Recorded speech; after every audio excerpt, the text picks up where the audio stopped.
Logos et noms identiques, vous vous êtes peut-être déjà fait avoir. Aujourd'hui, on parle des faux sites internet d'actualité. C'est parti.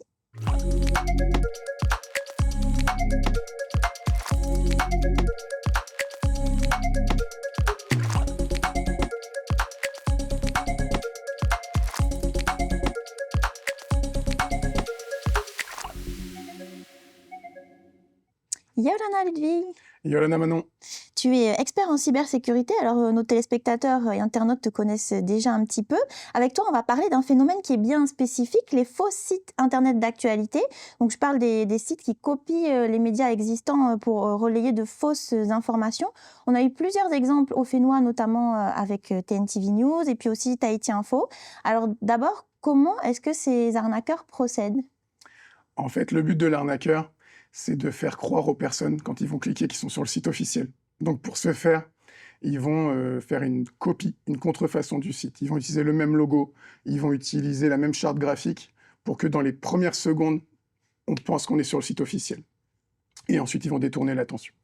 Ils vont également acheter des noms de domaine qui vont être très proches. Donc c'est-à-dire que si le site officiel de TNTV, c'est tntv.pf, ils vont faire tntv-news.pf ou autre, quelque chose qui va faire croire qu'on est sur un site officiel. Et ensuite, ils vont le diffuser en masse pour que les gens aient l'impression que c'est légitime, en utilisant les plateformes, enfin les possibilités de sponsoring des plateformes de réseaux sociaux. Leur but, c'est quoi généralement ? Le but de ce type d'opération, c'est comme toujours, c'est le vol de données, le vol d'argent à des fins malveillantes et de pouvoir les revendre sur le darknet, mais également parfois nuire aux réputations. Comment ils récupèrent les données? Par exemple, on va cliquer sur un lien et on va devoir remplir un formulaire ou quelque chose comme ça? Le fait de cliquer sur ces faux articles, souvent, va amener vers une boîte de contact, prendre des infos sur une plateforme qui va vous faire gagner plein d'argent en très peu de temps. Et là, ils vont récupérer du coup nom, prénom, date de naissance, vos adresses email et parfois aussi même des données de carte bancaire. Mais également, en fait, le simple fait de cliquer sur un lien peut vous produire, enfin, peut exécuter l'installation d'un logiciel malveillant sur votre téléphone ou votre PC, sans que vous vous en aperceviez. Alors, il y en a qui vont assez loin. On a eu l'exemple avec nous, avec TNTV, il y a pas longtemps, qui arrivent à rediriger leur faux site vers le vrai. Rapidement, comment est-ce qu'ils font? En fait, aujourd'hui, c'est un peu uniquement des questions de redirection DNS. En fait, DNS, c'est ce qui permet de transformer une adresse IP avec un nom public que vous connaissez tous, votre nom de domaine. Et finalement, c'est juste des redirections. C'est-à-dire qu'au final, le premier lien va amener sur le faux site, qui va récupérer vos informations. Et derrière, si vous faites suivant, ils peuvent rediriger forcément sur le site officiel de TNTV. On a l'impression de ne pas s'être fait arnaquer parce qu'on est sur le site officiel. Bah écoute, avant de continuer avec toi, on va écouter un membre de la rédaction de TNTV. Bah oui, on n'y échappe pas, hein, c'est dans le monde entier, c'est en métropole, sur tous les médias du monde, on voit ça régulièrement sur les réseaux, où donc c'est ce qu'on appelle les deepfakes, et on en a effectivement quelques-uns.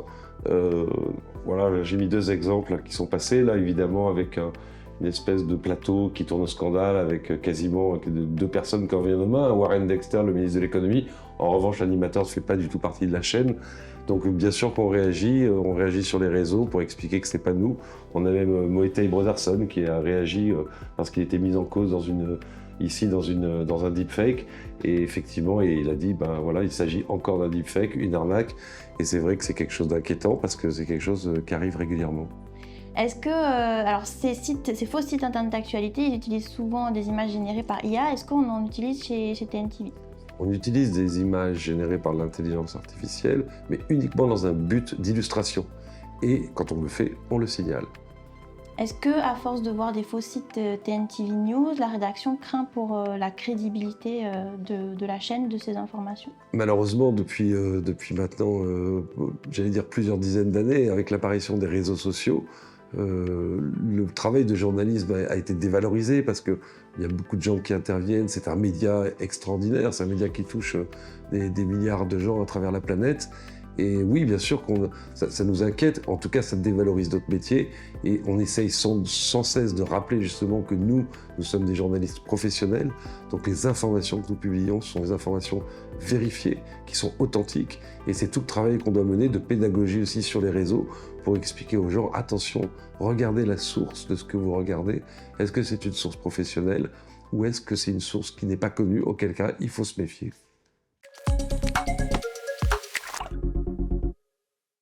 Alors souvent, ces fausses plateformes, ces faux sites, on les trouve dans nos fils d'actualité des réseaux sociaux. Des fois même, c'est des liens sponsorisés. Est-ce que les réseaux sociaux ne font pas le tri? Enfin, il n'y a pas un filtre sur les réseaux sociaux comme ceux de Meta?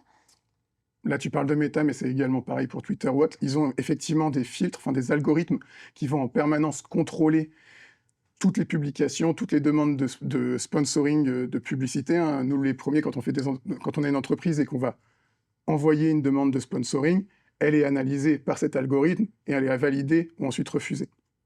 Mais en fait, ce nombre de faux articles ou de faux sites est tellement massif, en fait, c'est-à-dire qu'ils en envoient tellement à la seconde que finalement les algorithmes arrivent à en laisser passer à travers, et le meilleur filtre qui reste aujourd'hui, c'est l'humain, via le fait qu'on va contrôler, qu'on va faire attention et qu'on va signaler à ces plateformes que c'est un faux site.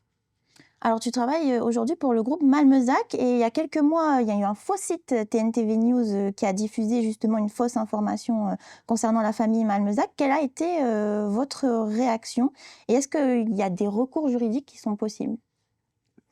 Alors, il y a quelques mois, effectivement, il y a eu un article comme quoi le testament de monsieur René Malmezac avait été publié sur Internet et que la fortune du groupe était due à une super plateforme de crypto-monnaie. Je suis désolé de vous l'annoncer, c'est faux. C'est pas là-dessus qu'ils ont fondé leur richesse. Concernant le groupe, en fait, on l'a géré comme un incident. C'est-à-dire que j'ai alerté, en tant que directeur sécurité informatique du groupe, j'ai alerté nos actionnaires. Avec le président et les éléments clés, donc les personnes qui s'occupent de la communication du groupe, on a fait tous un point ensemble. Une fois qu'on a fait toute cette annonce, on a pu dire « Ok, qu'est-ce qu'on fait ?» Donc, je signale, ensuite, on va alerter. Donc là, c'est au moment où j'appelle les services de TNTV, qui d'ailleurs nous ont répondu rapidement et ont fait un démenti immédiat. Nous-mêmes, on a pu prévoir des posts sur nos pages personnelles ou sur les pages de nos actionnaires ou sur les pages de nos entreprises pour signaler que c'était des fausses informations. Et derrière, on a fait surtout une conservation de toutes ces preuves à des fins juridiques. Parce qu'aujourd'hui, effectivement, des recours juridiques, ça existe. Et ces recours-là, même si on n'est pas sûr d'avoir un résultat à l'issue, peuvent nous protéger si demain il y a des gens qui essayent d'attaquer le groupe, par exemple, pour dire qu'on les a arnaqués. Est-ce qu'on arrive à retrouver les gens à l'origine de ces plateformes, ou alors est-ce qu'ils sont tellement loin que finalement on les attrape jamais? Les retrouver serait tout à fait possible, mais ça aurait un coût qui est tellement démesuré. C'est-à-dire qu'aujourd'hui, on a une atteinte de notre image, mais est-ce qu'une entreprise est prête à aller dépenser énormément d'argent afin de retrouver ces personnes-là qui font ça toute la journée, ou ça se trouve, c'est même pas des personnes, c'est peut-être juste des bots qui sont derrière tout ça. Et je pense pas qu'il y ait beaucoup de groupes qui souhaiteraient, ou même de personnes qui souhaiteraient dépenser plus d'argent que ce qu'ils en ont perdu eux-mêmes. Alors là, tu nous as parlé de votre réaction, mais en tant qu'entreprise, est-ce qu'il y a des moyens d'anticiper ce genre de choses? Pas à ma connaissance. C'est-à-dire qu'aujourd'hui, est-ce qu'on est en mesure de contrôler 24, 7 jours sur 7 la diffusion de faux articles qui pourraient incriminer juste notre nom d'entreprise, le nom d'une famille ou d'une personnalité politique? On en a vu des faux articles avec Moïse Brotherson il y a un an, je crois, à peu près. Aujourd'hui, il n'y a pas grand-chose qui serait. Peut-être aujourd'hui qu'à l'ère de l'IA, je parle et qu'il y a déjà un outil qui existe, mais à l'instant T, je ne peux pas te répondre positivement là-dessus. Je ne sais pas. On a l'impression qu'il y a beaucoup d'arnaques qui circulent ici au Fénois. Est-ce qu'on est un territoire qui est un peu plus concerné par ce type d'arnaque? Malgré tout ce qu'on pourrait penser, oui. En fait, notre culture de la confiance facile, c'est-à-dire que ton voisin, tu lui souris, tu lui dis yaolana, tu vas lui dire bonjour, tu as envie de lui laisser ta maison, les clés quand tu pars en voyage, cette culture de je te fais confiance parce que je te connais, et ben en fait, va faire que les gens vont faire confiance directement à l'information. Eh, mais c'est le président, eh, mais c'est le groupe Malmezac, et c'est la famille Faugerat, peu importe, la famille Van Moux, peu importe. Je leur fais confiance. C'est des gens qui me vendent le pétrole, qui me vendent du gaz, qui me vendent ci, qui me vendent là. Donc si c'est eux qui le disent, faut cliquer. C'est un peu ça. C'est cette culture-là qui va faire qu'en Polynésie ou même dans les îles, on fait vite confiance et on peut se faire avoir plus facilement. Alors justement, quel conseil on peut donner aux gens qui nous regardent pour éviter de se faire avoir constamment par ce type d'arnaque? Les conseils, ça va être de vérifier le lien. C'est-à-dire que quand vous cliquez, il est déjà trop tard si c'est un logiciel malveillant, mais Vous cliquez sur le lien sur le sponsoring, vous allez voir en haut de la page, vous aurez un lien. Si effectivement c'est un lien qui a plein de caractères bizarres et qui fait toute la ligne et qui dépasse, posez-vous les bonnes questions. Si on vous donne des fausses informations, on vous offre un voyage qui a une valeur de, on va dire, 120 millions de francs, dites-vous que c'est un peu bizarre. Si on vous annonce d'avoir une rentabilité de 60% sur un investissement, posez-vous les bonnes questions. Même Helmut, là, il sauterait au plafond en disant « c'est du fake ». C'est surtout ça, en fait. Toutes les fausses informations. Donc le lien, les informations qui vont vous faire un peu rêver, souvent, c'est du fake. Qu'est-ce que j'ai d'autre à ajouter ? Et contrôler. En fait, faites du double contrôle, du triple contrôle. C'est-à-dire que si vous le voyez sur Facebook, allez sur votre navigateur préféré, Google, Quant, peu importe, vous faites cette recherche-là, et si vous avez l'information qui n'apparaît nulle part, c'est que c'est faux. Merci beaucoup Ludwig. Et pour terminer, je te propose une petite session vrai-faux pour être sûr qu'on a tout bien compris.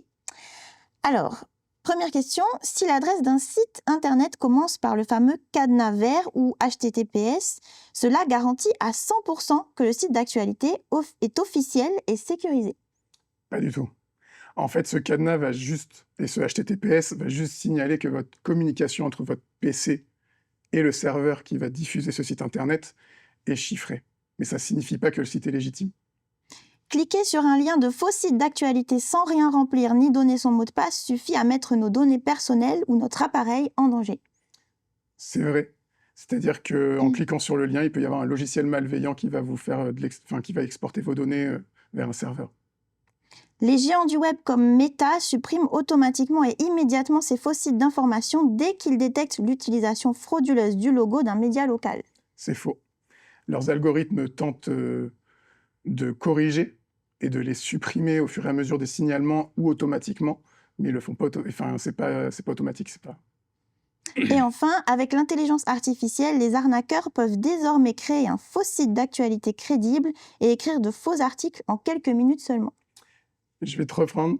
Oui, effectivement, c'est vrai, mais c'est pas en quelques minutes, c'est en quelques secondes. C'est-à-dire qu'en fait, aujourd'hui, il suffit juste d'avoir un prompt bien défini et il pourrait nous générer, on va dire, 5, 10, 20, 100 articles par heure et les diffuser sur des noms de domaine qu'ils achètent. C'est-à-dire que oui, ça prend quelques minutes, on va dire même 5 minutes, si on a déjà une liste de noms de domaine déjà achetés. Donc finalement, on risque de voir encore plus d'arnaques de ce type circuler. Il est fort probable, tout à fait. Écoute, merci beaucoup d'avoir été avec nous et avant de se quitter, on va regarder l'actualité technologique insolite de la semaine.